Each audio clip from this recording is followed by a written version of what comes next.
Recognition of prior learning facilitates individual pathways in the education system and the permeability between educational sectors. Through recognition of prior learning, universities contribute to flexible learning and life paths. In the context of higher education, recognition of prior learning means that knowledge and skills acquired outside the university can be credited if they are comparable to the learning outcomes to be achieved in the course of study. This means that the university treats the credited modules as if they had been taken at its own university. Students no longer have to complete the recognized module.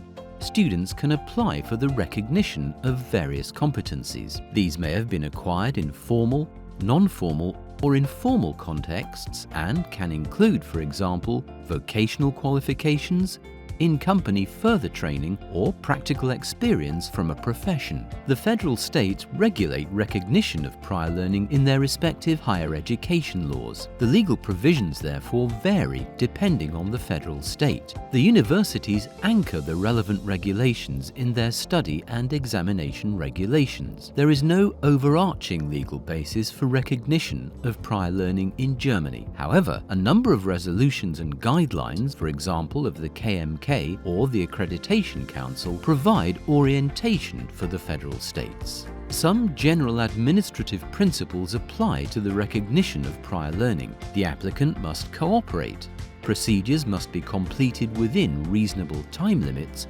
and reasons must be given for rejections. The burden of proof rests with the student making the request.